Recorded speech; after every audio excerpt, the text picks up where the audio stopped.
Welcome to episode 96 of Scar Bearers. Yes, Dave, I'm surprised too. Almost triple digits, folks. I'm excited. I'm Chris D.T. Gordon. It's wonderful to have you here with me today. And also with me in a technological sense are Nate and Britton Barron. They're two people, but one call sign at Nate Barron. So if you want to reach out to them to get their work on your project, it's at Nate Barron. As always, if you have some young people, some high schoolers, college students, those in the military who you feel could benefit from greater positivity, gratitude, and resilience, please reach out to me. My message of the attitude of gratitude is ready to serve. And you can find me at chrisdtgordon.com. Not only can you find my message, but you can also find some fun merch at the merch store. You can maybe buy a "What is your favorite dinosaur" t-shirt. I know a lot of people love those. You can also download a free tag one sheet so you can practice tag in your home, office, anywhere where you have something to tape up a piece of paper.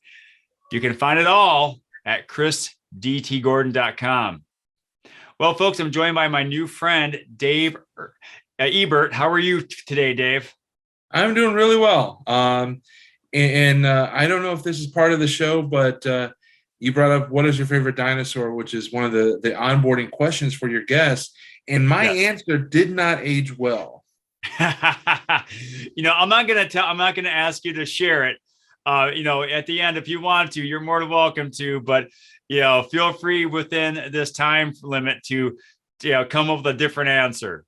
Okay, so maybe we'll leave people in suspense as to what that answer was. Yes. So Dave, you and I share something in that when we were growing up, we used humor to not only entertain people, but to also mask some, in my case, insecurity because of how I felt about myself and what I seemed to lack. Though in hindsight, that was a far cry from what was really the case.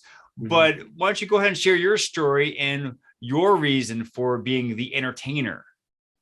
Yeah, it started when I was really young. I was always enjoying this, being the center of attention, doing silly things. One of the earliest photos of me was when I was about 2 years old, is an old Polaroid at the city pool in Lamont, Illinois, where they were having like a bodybuilding swimsuit contest going on at the same time. But I, chubby little 2-year-old me wasn't going to be showing up. So I'm flexing my little Michelin Man arms, trying to be a bodybuilder in that moment.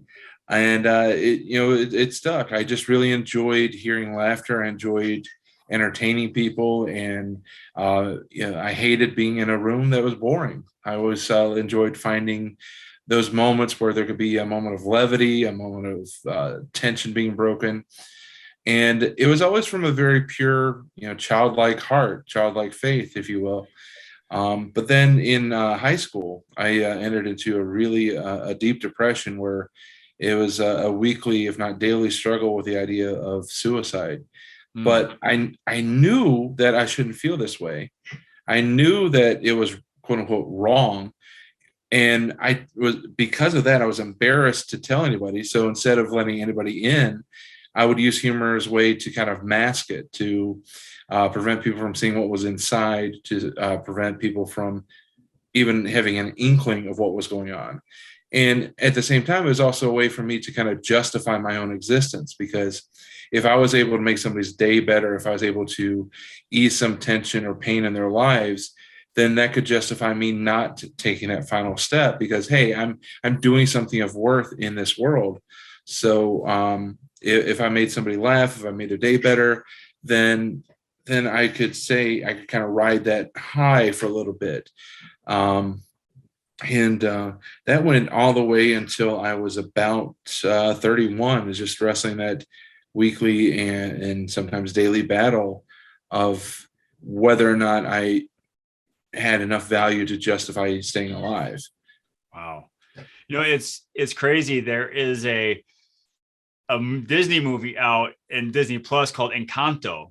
And I don't want to reveal too much, but there is a character who sings an entire song about how she is scared of her insecurities, because if she doesn't have her, if her value to the family, to the community wavers, she wonders if she is of any worth. And so it's quite, and I've been listening to that song for quite a bit. It's a bop. I'll tell you what, it's a really good song. Yeah. But if you, but it's really interesting that you decided to share that at this time. And so that really hits with me because of the timing with that song. But I'm sure a lot of people feel that. And I'm not to demean what you're saying, but sometimes we feel, well, I have this role to fill. And if I don't fill that role, then who's going to? Then what good am I if I don't? Right. And that's, there is a lot of truth to that, because as Paul describes in the New Testament, we are all part of a body and we all have a role within that body. So there's truth to that we have a role. But what we know as Christians is people who know Jesus, we know that our value is defined by him, not what we do, not what we can do, not what we're supposed to do, but by what he did.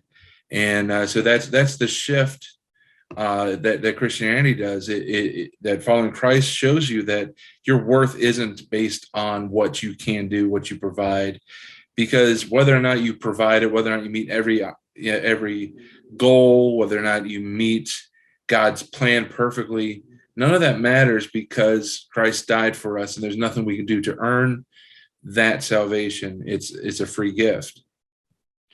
And so now, are you saying that your faith played a huge role in the change of your mindset? It actually did. I was in sixth grade and went to a summer camp. And at that summer camp, I accepted Jesus. I said the little sinner's prayer on Thursday night, walking up to the cabin. But I wasn't in a place where I had a lot of people that either wanted to or were able to truly disciple and grow me up in the faith. It was kind of, hey, I checked the list. I said yes, and I should be good. It was like a one-time inoculation. Hey, you're fine. You don't need to know anymore. You're still a kid. You'll be fine. So that's where I think that I still had the anchor of being saved and having received salvation, and that's what allowed me to make it through all those years. It wasn't easy. It was, painful. And there were a lot of times where I was at that, at that final step, like, how do I do this without leaving a mess? How do I do this and make it look like an accident? Because I didn't want to bring shame on anybody. But because I had that little bit of an anchor, that little bit of a seed planted in sixth grade, I think God carried me through, and he allowed it to be watered despite the weeds and the rocks that were in my life at that point.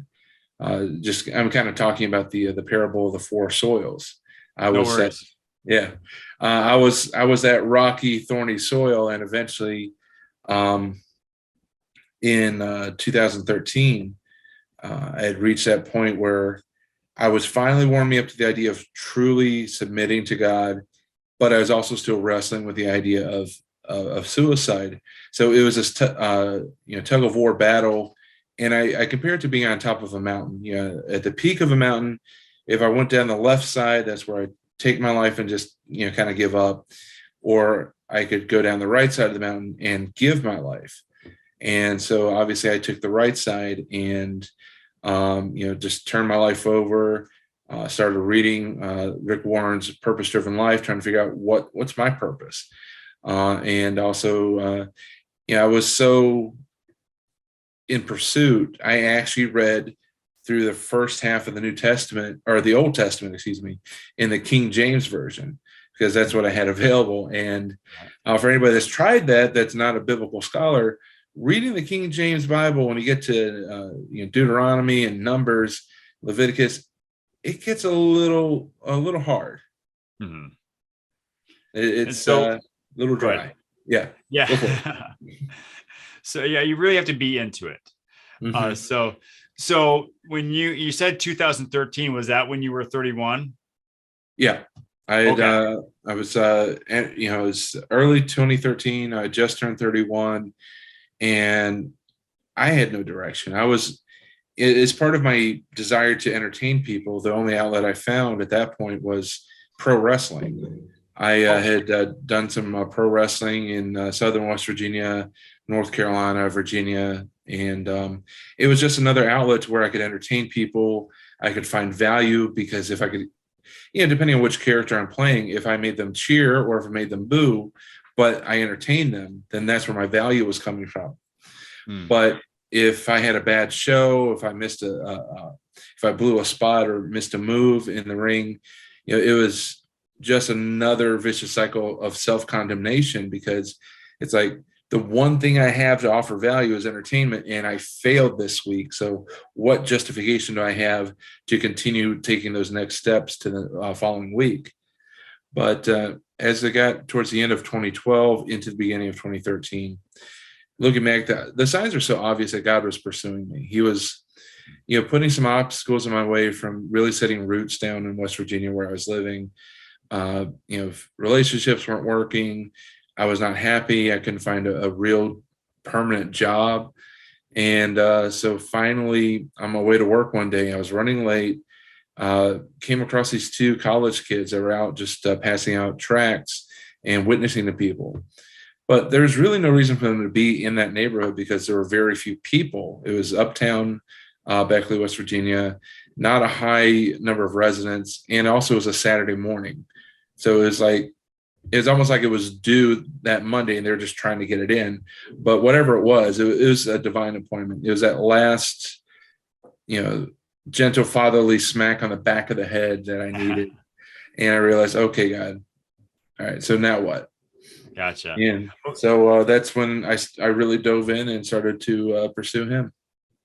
Wow. It is quite amazing how those miraculous events happen that you finally, and you're blessed to finally see the sign.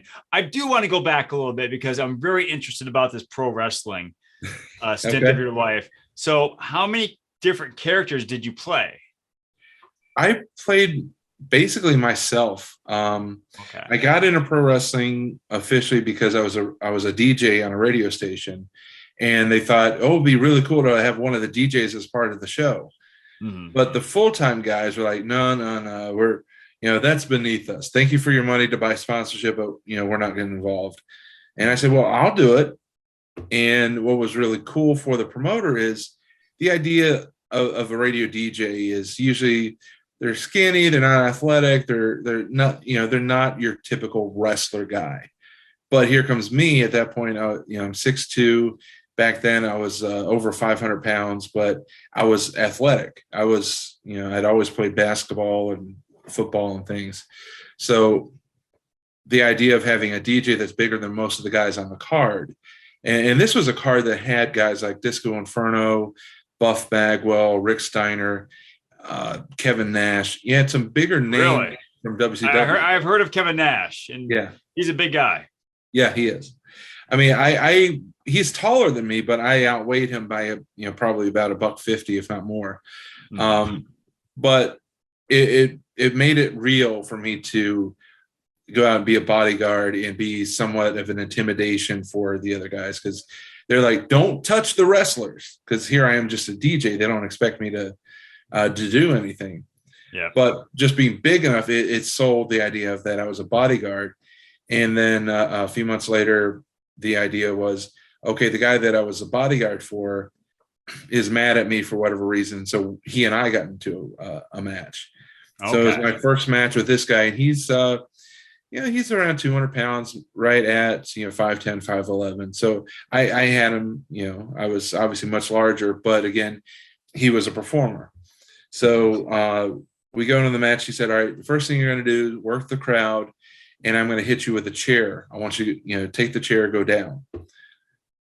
But I'm in the middle of, cheering the crowd up, like, yeah. And he hits me so hard in the back with the chair that it kind of shocked me, and I completely no-sold it. Which means I didn't go down. I didn't even flinch.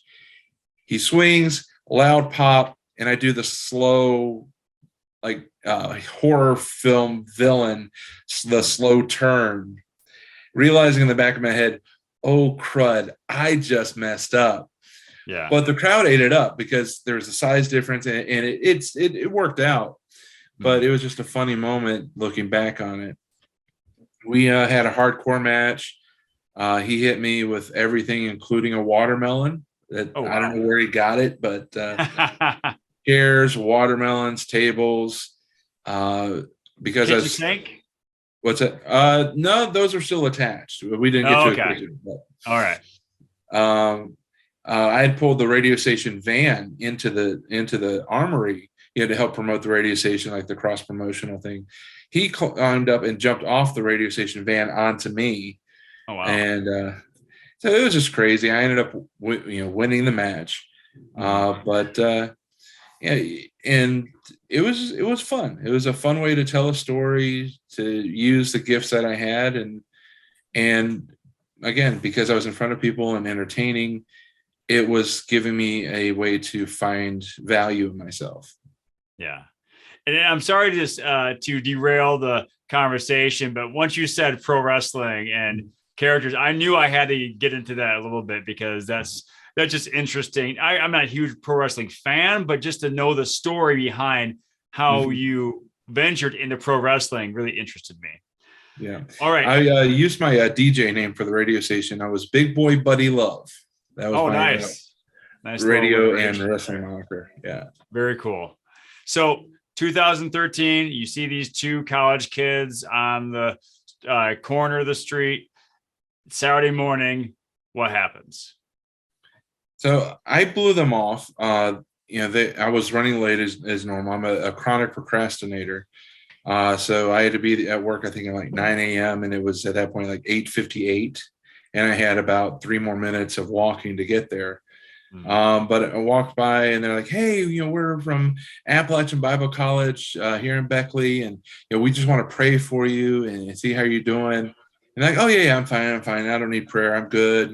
I'm a Christian. I was saved when I was in 6th grade. And they handed me the tract, and I just, blew by them, went to work, and then came home to my apartment. And it was at that moment I realized, okay, God is reaching out to me.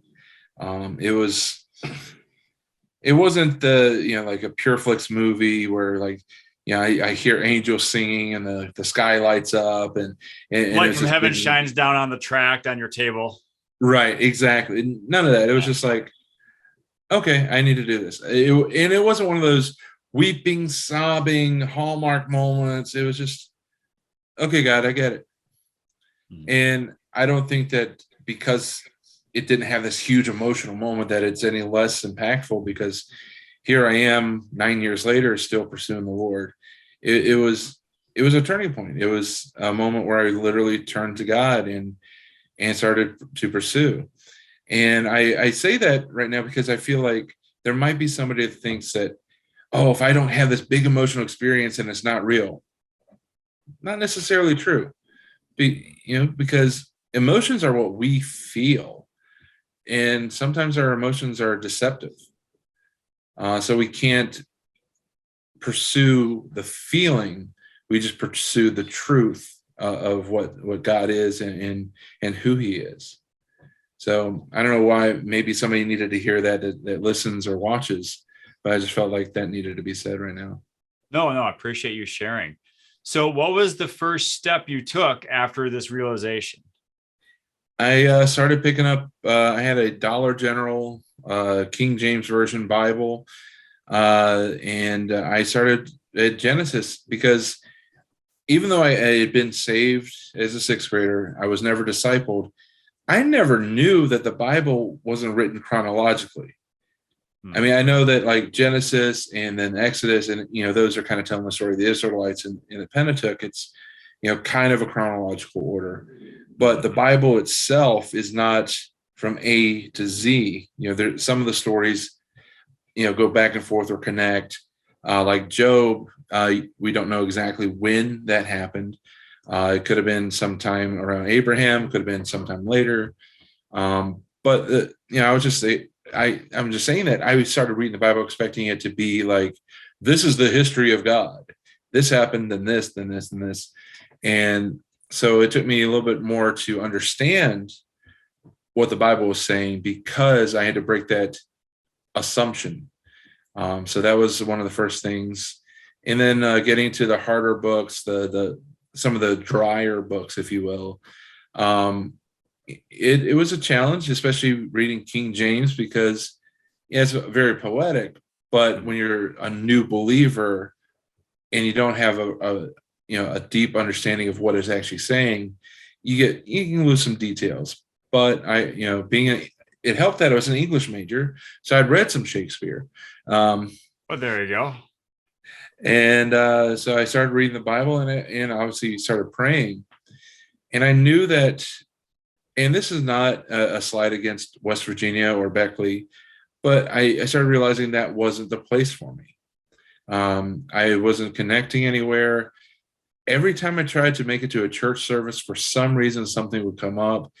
Either their website was wrong and I got there too late, that the service had already started, but I was just not able to find any place to plant roots. And obviously it's because God wanted me to move on from there to pursue what I'm here doing now.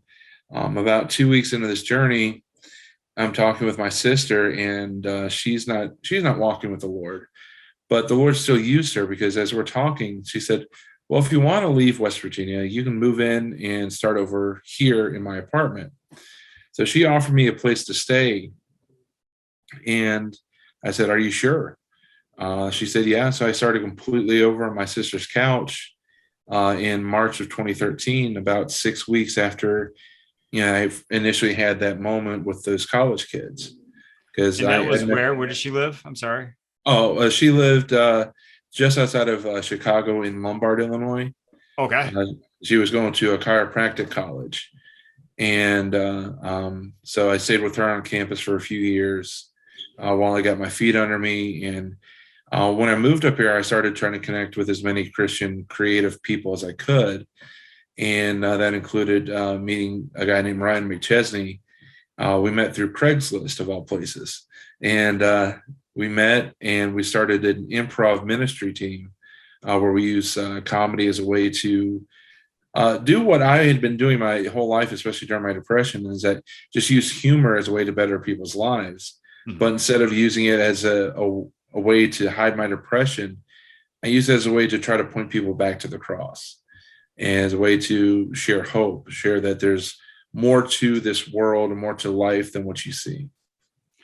Please tell me one of the names you thought of was Comedians for Christ, because I love alliteration, but I'm thinking by that look is probably no. We didn't go there. I love wordplay. I love puns. Yep. So Ryan and I kind of thought, oh, nobody does Christian improv. There's no such thing as this. So we thought, well, what if we did Himprov? Capital HIM for him. Yep. Prov. We thought we were geniuses. Only we were about 10 years late, because somebody in Dallas had that name. Okay. And I didn't find it until I started trying to put our name on Facebook and everything, trying to advertise. And I started typing Himprov, and then all of a sudden they came up. And in our hubris and our, hey, we're going to do something big with this, we reached out and said, hey, you know what? Why don't we just be Improv Chicago, and then that way we'll be separate. And he said, no, we've spent 10 years building our brand. You're not, no. Mm-hmm. And so after that, we decided, well, what if we continue our wordplay idea and go with haha men, which is haha. Oh, and nice. Men. Yeah. Which it kind of worked, but a lot of people would get confused on how that rolled, because there'd be complaints like, well, it's pronounced amen. It doesn't make sense. Yeah. And then we had women on the team, and they're like, how are they haha men when you've got women? And it's like, okay, fine. So we rebranded in 2019 as a Well-Versed Comedy. Nice. And I think I agree, it has a little bit better sound than haha men, because people would say, who let the dogs out? Haha men, but So yeah, well versed. We filmed a 5 episode TV show called His Line.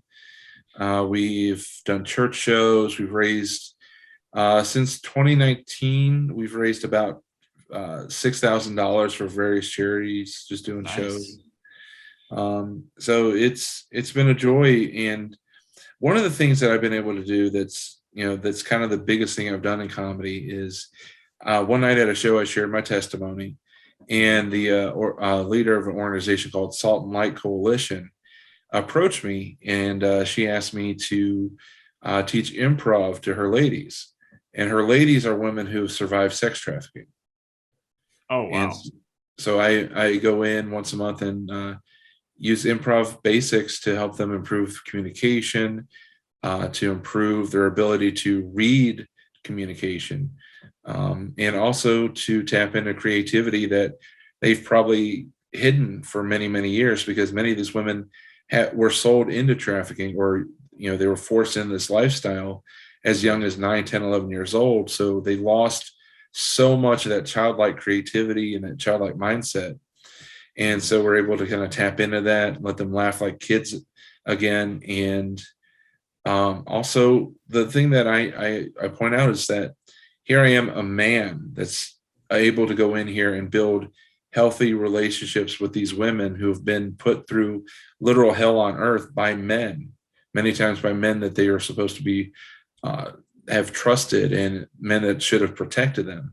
So to be able to kind of build that healthy platonic relationship and be kind of a positive example and influence, as well as the benefits of improv, it's the hugest blessing I've been able to have. I highly commend you, because not only are you're helping instill that trust in them, that they can trust someone, especially another man, trust a man again. But I'm guessing many of them probably weren't from the Chicago area or even the United States. Right? Oh no, they're all Chicago area natives. Oh, were they? Okay. Yeah. Okay. And that's something that I've learned, and that a lot of people don't know, is that trafficking doesn't happen only overseas. It happens in our front yards, in our neighborhoods. And it's not necessarily that these women were kidnapped off the street and locked into a dungeon. They're still out on the street. They're still going to CVS. They're still going to Walgreens. They're still going to the store. But they have somebody watching them all the time. They have somebody that's accounting for every penny, every second that they spend. And they're trapped, or they feel trapped. And they feel like their only value is their ability to make their handler money. And so it's the worst pandemic in our world right now, because it is so prevalent. And we as a society, we kind of look down on the women, because we think, oh, she's just a drug addict, or we think that she's just this, that, and the other thing. We look at their dress, we look at their appearance, we look at the wear and tear on their face from the lifestyle. We just assume, oh, she's made that choice. And we don't realize that they're going through this hell, and they need somebody to speak up for them. Well, I applaud you for taking that step and helping them with that. And I imagine, being an improv performer myself, that having the freedom to choose, well, I'm going to say this, I'm going to go this way. We don't think much of it, you and I, because we're used to doing that. But for them, having the choice of saying, well, I'm going to do this now, and not having to answer to anyone, might be a slice of freedom for them. Oh yeah, absolutely. Just to see them have these moments where they can create something, and they realize, I've said something and it was accepted and it was valued and it was fun. Because if you ask them before we do some of these exercises, do you think you're funny? No. Do you think you're creative? Probably not. But then we go through the exercise. We do something as simple as bippity bippity bop, or a game called Rants, where we just give them a random topic, and their job is just to find a story to tell based on that object. and they realize, wow, I do have these abilities. I am able to offer something of value. And just to see those lights, click on, it's awesome to see. Do I think that any of the women will end up on stage? Probably not. But just the ability to understand nonverbal communication a little bit better, to be able to tap into their creativity, possibly for the first time in decades. Those things are big victories that can help them as they go out to the world, because they're still trying to find jobs. They're still interviewing for jobs, interviewing for assistance with housing. So if they're able to communicate better, that's going to give them a better chance to get into the better homes, or to get the better jobs, or to convince a judge that they have grown as a human being, so they should be able to have custody of their kids again. Again, we think about all of these things that we're able to do without any consequence. And, those skills are so undervalued. And especially when you're talking about, when you were discussing talking to a judge, and, talking to a future employer, all of those require give and take, listening and being able to come up with answers and your own answers, not what someone is telling you to say. And so, no, I applaud you for that service, because those improv skills are huge, and people don't realize just how important it is to be able to think on your feet, to think for yourself, and to go for that objective that the improv actor is going for. Right. Exactly. And it's a God thing. It's a door that was opened because he opened it. It was out of obedience. I was at a show, and I felt like the Lord told me to share my testimony about, overcoming suicide or suicidal thoughts. I never actually attempted it, but definitely planned it. And that's the night that I was able to make the connection. Now, when I went up there to share my testimony, I assumed that somebody in the crowd was needing to hear the message of hope, and maybe that they were on that same bridge.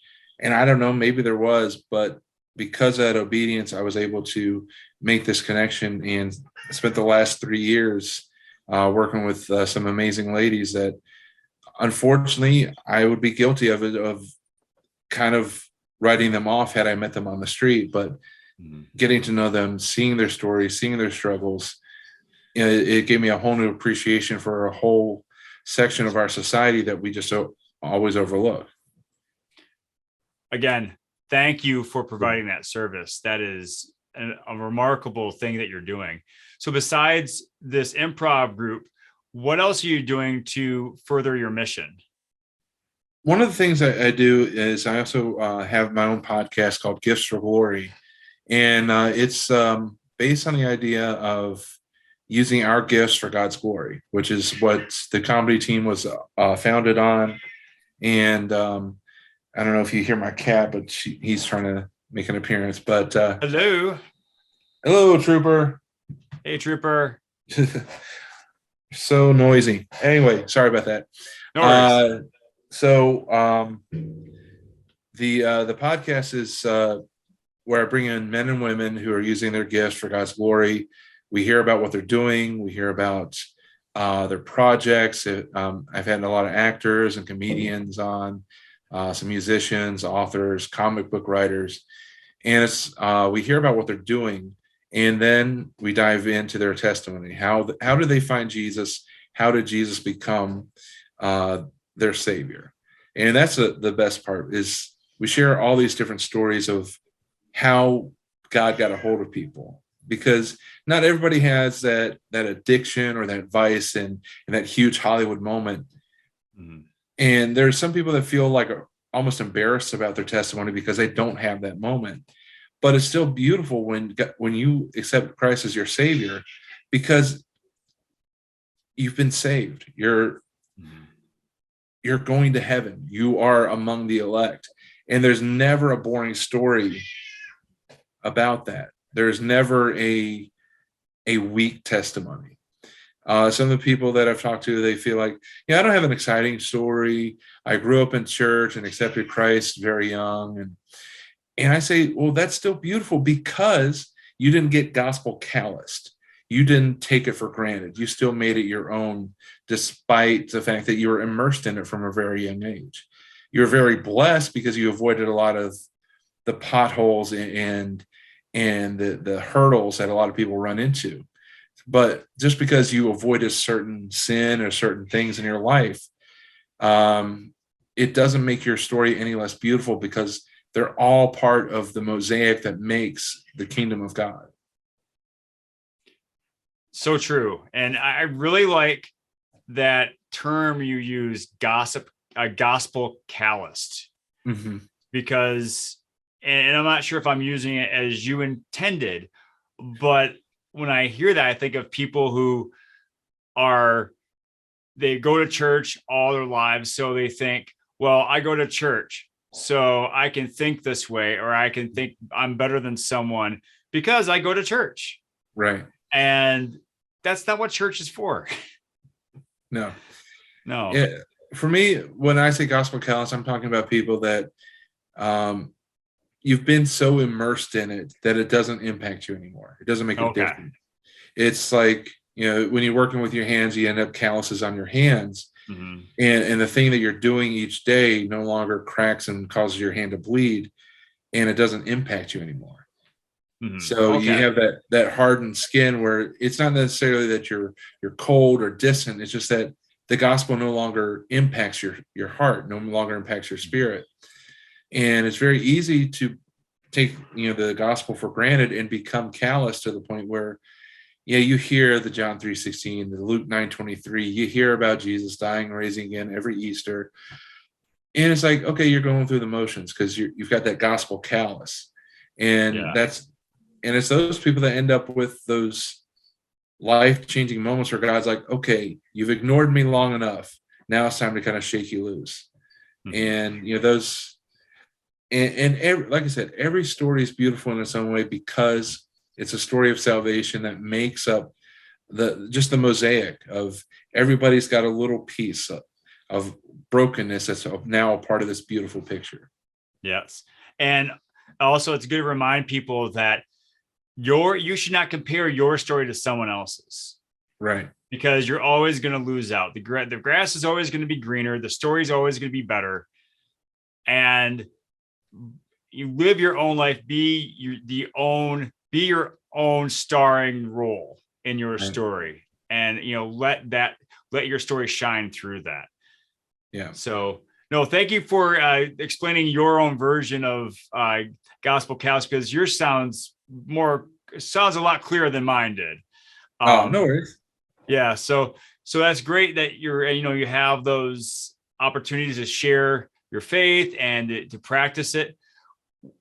Looking forward, what do you have in store, Dave? Any other plans to reach out to other groups?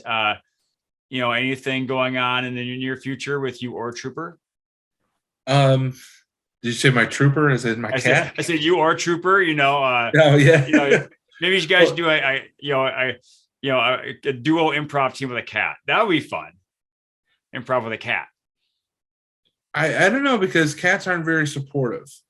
And the second I start trying to get Trooper to yes and something, that's when he'll start licking himself. They're the worst at yes anding. Yeah. So you always have to be on the ball. You have to. So anyway, Sans Trooper, what do you have in store? The improv troupe Walrus Comedy, we're working towards getting our own non-for-profit, and the idea is that we'd love for people to be our co-laborers and pour into the troupe so that we could go to wherever comedy is needed. It was brought up to me recently, and it's something that's really resonating, is Paul talked about basically there should not be a paywall between us and ministry, or between the people and ministry. So when we go to a church or we go to an organization, cost should not be a factor. And that's where I'm hoping that as a 501c3, people would be willing to donate so that we could go to a church that maybe can't afford to do a full comedy special, but because we have our expenses covered elsewhere, we could just go in and just bring laughter, bring a few testimonies, and bring the word. Because what's beautiful about comedy is it literally tills the soil so a seed can be planted. Somebody can come into a room with 50 people that they've never met before, but if you get all 50 people laughing together, they've bonded on some level. Obviously, you're not making best of friends the second you laugh at somebody, but now you're no longer alone. You're no longer feeling isolated. And when you're in that moment, you're more prepared to hear the message of love and salvation that Jesus offers. And that's what we want to do, and we want to make sure that we can do it in such a way that cost is never a factor for a host church or a host charity or homeless shelters or boys and girls clubs, whatever it may be. So what's your travel radius? Where do you plan on going towards?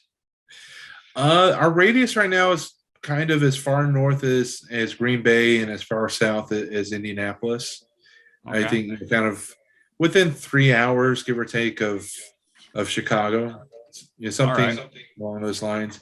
Everybody in our troop, they have families, they're married, so it's it takes a lot of planning to make sure that we can travel a longer distance. But if God opens the door, we know that we can trust in Him being faithful to provide whatever we need to go. Well, I applaud you for your efforts, Dave. I wish you well and God's blessings on your ministry. Where can people find out more about you? And is it comedy, well-versed ministry or testimony, or what's the last word? Well-versed, okay. What is it? Well-versed comedy. You can find us wellversedcomedy.com or on social media at wellversedcmdy. We had to drop 2 vowels because Twitter has a limit on how many characters you can have. So we just to be uniform, to be easier to find on Instagram, Facebook, and Twitter, we're at wellversedcmdy. To reach me directly, it's giftsforglory.com. Gifts, the number 4, glory.com. And also, every time I give an interview or share my testimony, I want to send this invitation out to whoever's watching or listening. If you are struggling with thoughts of suicide, with depression, email me directly, dave@giftsforglory.com, and just let me walk through that valley with you. Because for me, I felt like it would have been easier to talk to a stranger than to talk to people that knew me. So if you need that stranger that's been there, not somebody that's going to preach at you, I don't have a list of copy and paste scripture. I just want to walk through that valley with you. Dave@giftsforglory.com. It comes to my phone, and I'll respond as quickly as possible. Thank you so much for sharing that offer, Dave. I hope that if someone does need that message, that they reach out to you and you're able to share your faith with that offer. And so, being a gratitude guide, I like to ask, or gratitude guy. I mean, I can guide you in gratitude. Maybe I have a stick and lead you through a forest. But as the gratitude guy, I like to ask people I interview, as I call guests, what is something that they would not ever have planned to be grateful for, that they are thankful for having in their lives? There's one that might be a shocking answer, and I would say I'm grateful that my first marriage didn't work. I'm grateful that I was divorced. I learned a lot.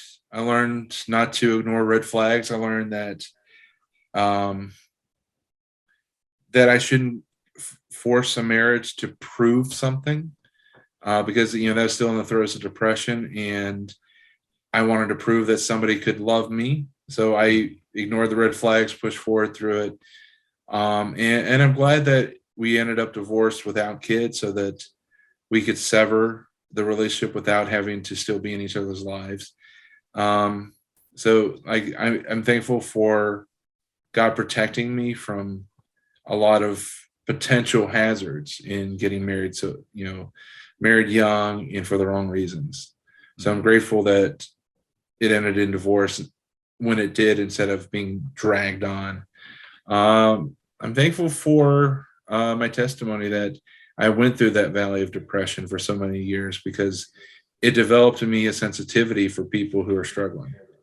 And I can, yeah, I don't want to call it like a sixth sense or anything like that, but I can just feel when somebody needs a moment of laughter or a listening ear. So I'm glad for those two things. Thanks for your answers. I appreciate that. Especially when you were talking about the first thing you were thankful for, I thought of, I'm not sure if you ever watched the show BoJack Horseman, No, but there's one of the characters has a famous line about red flags. And she says basically, when you're wearing rose colored glasses, all red flags are flags. Mm. And so, wow. That reminded me of your story. Yeah. And so again, thank you so much for sharing. And now that last question, maybe you've given some thought to it. What is your favorite dinosaur? Okay, true confession, because I'm a comedian and it's kind of a funny thing. I was being facetious and silly. I put down Betty White. And this was a few weeks before the end of last year when I filled out the form. Yes. And obviously it didn't age well. So, true confession, sometimes it doesn't pay to be funny because it might come back. As far as favorite dinosaur, I kind of like, I think it's called the Gallimimus I'm just thinking of Jurassic Park. That's quite right. That's the first time I've heard that one spoken. It was the one that was eating the leaves when the kids were up in the tree. It just had a really sweet face. It was, very friendly. Oh, the Brachiosaurus, the really tall one with the blowhole and sneezed on the girl. Yeah, was that a Brachiosaurus? I thought it was Brachiosaurus, but okay. But I'm really happy that you brought up the other one, Gallimimus. Is that what you said? Gallimimus or something? Gallimimus. All right. That was one of the ones that they threw out in there. I know everyone wants to say T-Rex, but I prefer the Vegisauruses, because if I ever ran into a T-Rex, T-Rex is never happy because he can't clap his hands. There you go. A past guest that they said they like T-Rex because even with the tiny arms, he's still ferocious. Right. But he can never be happy. You're right. When you're happy, you know it. I'm just going to eat you now. So, well, Dave, thank you so much for your testimony, your story, your message. Keep doing the good work, my friend. It's been a pleasure getting to know you, and I look forward to learning more about your journey. So thank you so much for joining me today. Absolutely. Thanks for your platform, and all glory to God. I'm just trying to be as faithful as I can. I understand. And keep doing the good thing. All right. So, folks, if you want to reach out to Dave, his information is in the show notes, giftsforglory.com, and also Well-Versed Comedy. If you're on Twitter, no vowels in comedy. If you want to reach out to me for less funny stuff, you can go to chrisdtgordon.com. We talk about the attitude of gratitude, which is no less important. Please don't make me think otherwise. If you want to check out the merch store to find that What is Your Favorite Dinosaur shirt, check it out there. Download a free tag one sheet so you can practice the attitude of gratitude everywhere and anywhere. And most of all, thank you for being here today with me and Dave. Please have a wonderful day. And remember to pass on perfection. Oh, and one more thing. Subscribe, like, share, all that stuff. And a go for greatness.